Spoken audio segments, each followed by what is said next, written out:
Good evening everyone. तो इस session में हम चेक करेंगे failure to file, failure to pay penalty. जैसे आपने लास्ट वीडियो देखी जिसमें हमने एस्टिमेटेड टैक्स टैक्स पेमेंट को चेक किया था कि कैसे कैलकुलेट होती है और उसको डिपॉजिट कैसे करवाना होता है। अगर वो टाइमली ना जमा करवाई जाए तो उस पर पेनल्टीज लगती है। तो वो जो पेनल्टीज लगती है उसकी डिस्कशन आप करेंगे। पहली पेनल्टी की बात होगी फेलियर टू फाइल पेनल्टी। आपको पता है ड्यू डेट इसकी है 15 अप्रैल, यानी कि 15 अप्रैल की आपकी ड्यू डेट होती है।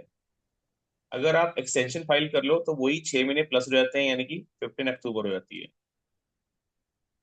अगर आपने एक्सटेंशन फाइल किया तो 15 अक्टूबर, नहीं किया तो 15 अप्रैल। अब अगर आप अपनी रिटर्न ड्यू डेट से लेट फाइल करते हो, सपोज करो आपने एक्सटेंशन नहीं फाइल अप करी, मैंने tax payer fails to file return by due date, they are subject to penalties. अब पेनल्टीज कौन सी है? 5% पर मंथ, यानी कि जितनी आप रिटर्न जितने मंथ लेट भरोगे 5% हर मंथ का पेनल्टी चार्ज अप लगता रहेगा। इस पे लगेगा अनपेड टैक्स लाइबिलिटी। ठीक है, जितनी आपकी टैक्स लाइबिलिटी पेंडिंग है। और इसमें ना कैप है 25% की, यानी कि मैक्सिमम जो पेनल्टी लगेगी वो 25% लगेगी, इससे ऊपर लग पाएगी। एग्जाम्पल लेते हैं।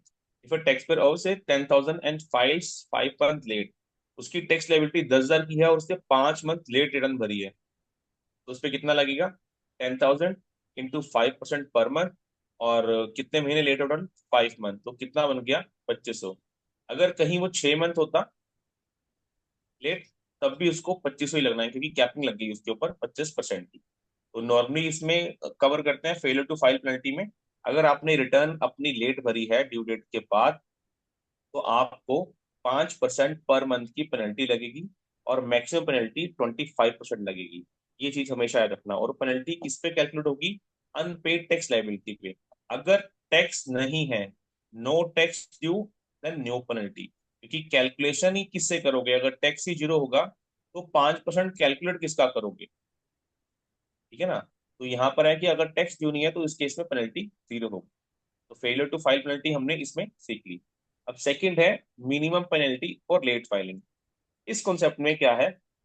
अगर आप रिटर्न भरने में 60 दिन से ऊपर आपने डिले कर दिया है, if A return is filed more than 60 days, and additional minimum penalties impose.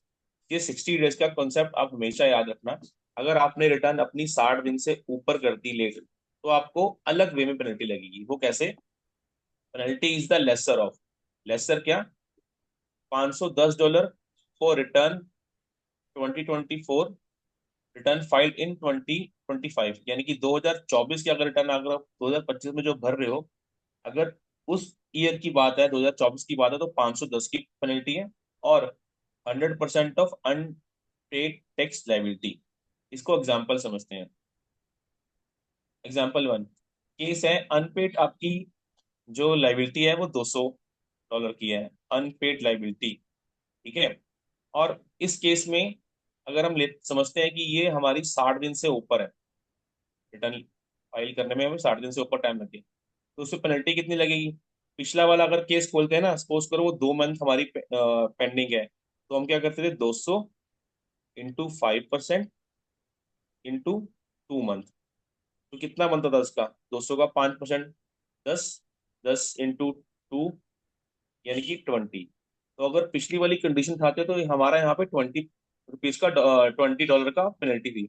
लेकिन वो कहता है कि अगर 60 दिन से ऊपर हो गया ना, तो मिनिमम पेनल्टी आपको कैसे देनी है? ऐसे देनी है, ₹510, $510 और 100% ऑफ अनपेड टैक्स लायबिलिटी। तो इस केस में क्या था?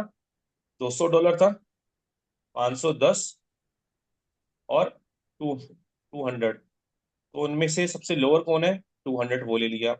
अब वो कहता है कि अनपेड टैक्स आपका 1,000 है, तो 1,000 और 510, इसमें से लोअर कौन सा है? ये 510। तो पहले आई थिंक ये 435 कुछ होता था, तो आज की डेट पे ये कितना हो गया? 510 हो गया। नेक्स्ट ईयर ये अमाउंट फिर बढ़ जाएगी कुछ ना कुछ इन्फ्लेशन के चक्कर में। तो इसमें क्रक्स क्या निकला हमारा? अगर 60 दिन तक आपकी रिटर्न डिले है, तो उस केस में मिनिमम टैक्स लेबिलिटी कितनी होगी? अगर टैक्स ड्यू आपका 510 से कम है, वहां पर अनपेड टैक्स आ जाएगा, जैसे इस केस में आया। अगर टैक्स ड्यू 510 से ज्यादा है, तो 510 लाइबिलिटी बन जाएगी। ये इस केस में आ गया। ठीक है, तो ये क्लैरिटी आ गया आपको मिनिमम 60 डेज में कैसे करना। सेम यही पेनल्टी है, लेकिन 60 दिन से ऊपर आ गई तो मिनिमम ये लेके चलनी है। मैंने 200 का एग्जाम्पल लिया था यही वाला, इस पे 5% 2 महीने का लगाया तो 20 रुपये बना, लेकिन मिनिमम कितनी बनी मेरी, 200 बनी। तो इस पोजीशन में हमें 200 लगानी है। अगला आ गया फेलियर टू पे पेनल्टी। अब मेरी रिटर्न भी लेट है और मैंने अपनी लाइबिलिटी भी लेट करी है। जितनी मेरी लाइबिलिटी अनपेड रह जाएगी उसका 0.5% पर मंथ मुझे पेनल्टी देनी है। ठीक है, the failure to pay penalty is impose when tax पर डज नॉट पे टैक्स लायबिलिटी। कितना है, 0.5। फाइल अगर लेट करते हैं तो कितनी थी, 5%। और पेमेंट अगर ले करते हैं तो 0.5%। दोनों की कैपिंग कितनी है, दोनों की कैपिंग कितनी है, 25%। ये भी बता रहा है कि 25% से ऊपर नहीं जाना। अब कई केस में हमारे रिटर्न तो टाइमली भर देते हैं लेकिन हम टैक्स नहीं भरते। उस केस में टैक्स हम जितना लेट भरेंगे 0.5% है। अच्छा, एक चीज और मेजरली है आपके लिए, जो हमारा ड्यू डेट है वो है 15 अप्रैल। एक्सटेंशन भर दो तो 15 अक्टूबर। ये तो होगी रिटर्न फाइल के केस में। लेकिन जो पेमेंट जो होती है ना आपकी टैक्स लाइबिलिटी, उसकी कोई एक्सटेंशन डेट नहीं होती, आपको वो 15 अप्रैल तक जमा करवाना ही करवाना है। तो आपने सपोज एक्सटेंशन फाइल कर दी 15 अक्टूबर की, रिटर्न 15 अक्टूबर तक भर दी, लेकिन टैक्स भी आपने 15 अक्टूबर भरा, तो उस केस में आपको 0.5% पर मंथ का चार्ज होगा ही होगा। तो ये हमेशा आप याद रखना चाहिए। दोनों की गैपिंग 25%, ये इसका क्रक्स था यहाँ पे।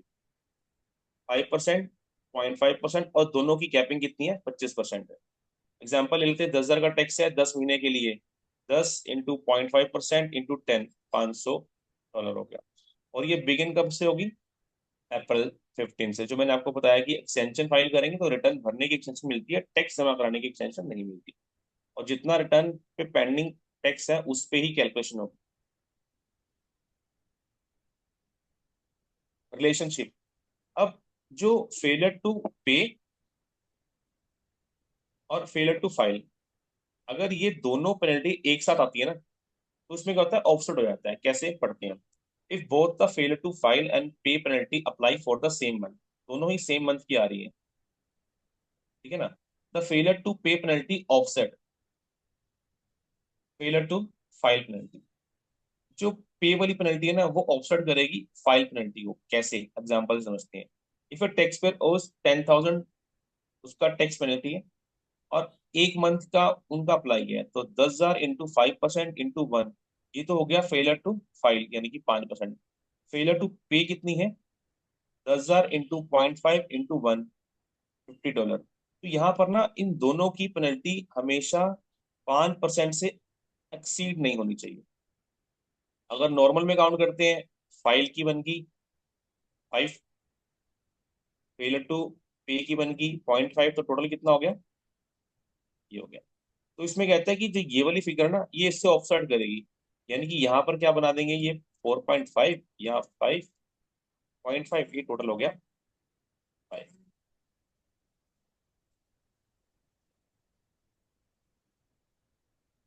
क्या होगा, इसको एक बार दोबारा कर लेते हैं overview. If both failure to file और failure to pay penalty applies for the same month, the failure to pay penalty offset failure to file penalty. अब इस केस में देखो, ये ऑफसेट करा ना, ये 0.5 है, ये 0.5 यही रह रहा है, लेकिन यहाँ पर 5 की जगह 4.5 चार्ज करेंगे। यानी कि कहने की बात मैं कहूँ, क्रक्स कहूँ, तो combined penalty for the failure to file और failure to pay penalty can not exceed 5%। 5% से ऊपर नहीं लेनी आपने। अगर उसको कहीं आपके क्वेश्चन में आ जाए कि पेनल्टी आपने 500 तो ले ली 5%, लेकिन उसको बाइफिकेट करो, तो फेलियर टू पे पेनल्टी को तो 0.5 पे रखोगे, फाइल वाली को 4.5 कर लो। तो इसमें बेसिक सी ये बात थी। अब पेनल्टी को रिड्यूस करने के तरीके, पेनल्टी हमें ना लगे, रिटर्न तो टाइमली भर दो यानी कि एक्सटेंशन तक भर दो, ठीक है ना। इवन यू कैन नॉट पे टैक्स, अगर मेरे पास टैक्स नहीं है तो रिटर्न तो टाइमली भर दो, क्योंकि फाइल के ऊपर 5% है और पे के ऊपर कितना है, 0.5%। तो जो कम से कम वो लाइबिलिटी देख लो कि यार मुझे कम से कम चार्ज हो। Pay as much as you can, जितना ज्यादा हो सके उतना पे कर दो, जितना कम रह जाएगा उसके ऊपर पेनल्टी फिर 0.5 से लग जाएगी। ये ना सोचो ना कि सारा इकट्ठा दूंगा, जितना कम से कम है वो पे कर दो। एक्सटेंशन अप्लाई कर दोगे तो कम से कम फाइल की पेनल्टी से बच जाओगे, लेकिन पे की पेनल्टी तो फिर भी देनी पड़ेगी। और अगर मैंने आपको पिछली वीडियो में बताया था कि अगर टैक्स लायबिलिटी आप 90% अपनी जमा करवा देते हो ओरिजिनल ड्यू डेट तक, तो आपको फेलर टू पे पेनल्टी नहीं लगेगी। ठीक है, ये हमने लास्ट वीडियो में भी कवर किया था। ठीक है ना। तो हाउ टू रिड्यूस पेनल्टी, ये हम एक बार रिवाइज कर लेते हैं। फाइल टाइमली रिटर्न फाइल कर दो तो पेनल्टी बच जाएगी, एक्सटेंशन ले लो पेनल्टी बच जाएगी, लेकिन पेमेंट की पेनल्टी फिर भी लगेगी। और 90% अगर टैक्स लायबिलिटी पे कर दोगे तो आपको failure to file, sorry failure to pay penalty नहीं लगेगी। केस, ये हमारे पास 3 केस है जिसमें हम पूरी वीडियो के कंटेंट को कवर कर लेंगे। 2 मंथ लेट है मेरी रिटर्न, तो यहाँ पर 60 डेज वाला क्लॉज माइंड में आना चाहिए। और मेरा टैक्स है 800, हम यहाँ पर नहीं देखते, सीधा कैलकुलेशन यहाँ करते हैं। मेरा 800 है, इसका 5% करो कितना होता है 2 मंथ के लिए, तो ये बना 80। तो यहाँ पर मिनिमम क्लॉज अप्लाई हो जाएगा, मिनिमम वाला, क्योंकि 60 दिन है। मिनिमम क्या कहता था कि 800 टैक्स और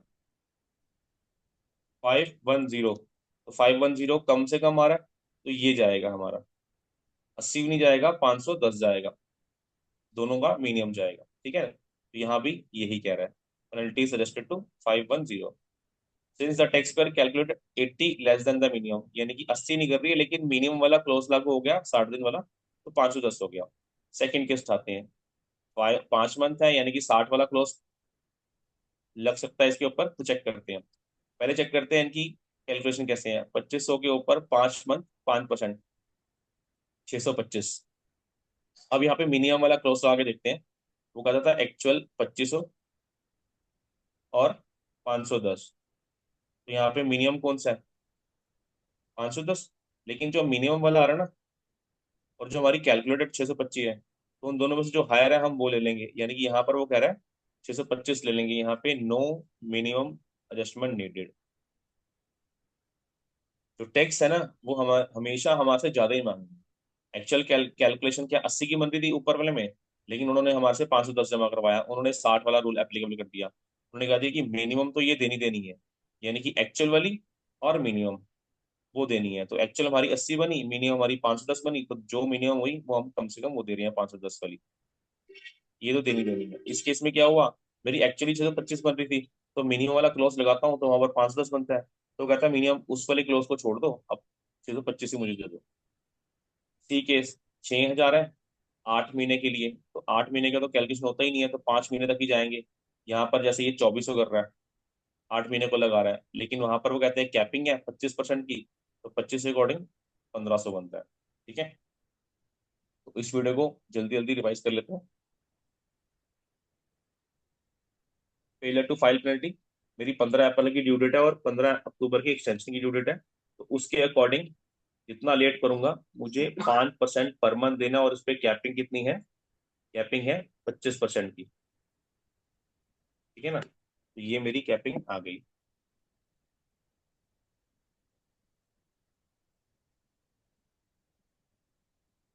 मेजरली 2 पॉइंट थे, 5% और 25%। ठीक है, और मिनिमम के केस में क्या था इसमें कि अगर मेरी रिटर्न जो लेट गई है वो 60 दिन से ज्यादा हो गया है, तो उस केस में मुझे क्या करना है, हमारा जो लास्ट 2 एग्जाम्पल थे, उस केस में क्या करना था मुझे, मैं आपको ड्रॉ कर देता हूँ। लास्ट जो एग्जाम्पल था उसमें मेरी एक्चुअल जो लाइबिलिटी बनती थी 80 की बनती थी, कैलकुलेशन करने के बाद, जो मेरा ये एग्जाम्पल है, इसमें थी ना 80 बन रही थी, ये वाली 80 बन रही थी। ठीक है ना, और मेरा एक्चुअल टैक्स था 800, मेरी एक्चुअल लाइबिलिटी 80 बनती थी, लेकिन उन्होंने कहा था मिनिमम पेनल्टी भी लगेगी। कौन सी लगेगी, वो टैक्स लाइबिलिटी क्या थी 510, और एक्चुअल टैक्स अनपेड 800, जो ये लिखा हुआ है। तो इस केस में मिनिमम मेरा कौन सा आ रहा है 510 आ रहा है, तो अगर इस केस में आपको 510 देना पड़ेगा। लेकिन सेकंड जो केस था, वो सेकंड केस था हमारा 2500 का, जिसमें 625 निकल रही थी।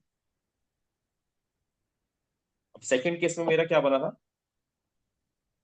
625 निकली मेरी कैलकुलेशन, और यहाँ पर कितना बना, 510 और 2500।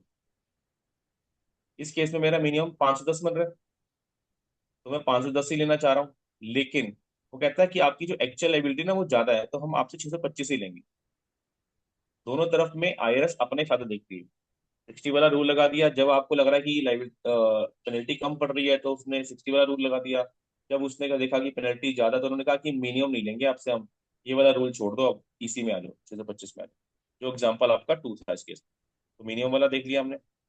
फेलियर टू पे पेनल्टी में सिंपली दो चीजें देखी हमने, कि यहाँ पर एक्सटेंशन नहीं मिलती, यहाँ पर जो पेमेंट आपकी होगी वो 0.5% पर मंथ होगी, और कैपिंग इसकी 25% की होगी। ठीक है ना।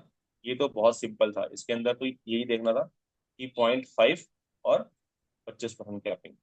अब हमने जो समझाया था रिलेशनशिप, रिलेशनशिप में ना आपको दो चीजें समझनी है बस, कि अगर आपकी पेनल्टी फेलियर टू पे और फाइल दोनों सेम मंथ की है, दोनों दोनों सेम मंथ की है, यानी कि इसमें डिफरेंस नहीं है, तो आपकी जो टोटल पेनल्टी लगेगी ना वो 5% से ज्यादा नहीं लगेगी। सिंपली ये क्रक्स पे जाते हैं, can not exceed, combined penalty can not exceed 5%। तो इसमें क्या है कि फाइल वाली 5 की थी और ये 0.5 की थी, तो यहाँ पे कहता है कि ऑफसेट कर दो, इसको कर दो 4.5, इसको कर दो 5.5, और ये टोटल बन गई 5%। ठीक है, तो इसका ये क्रक्स था रिलेशनशिप का।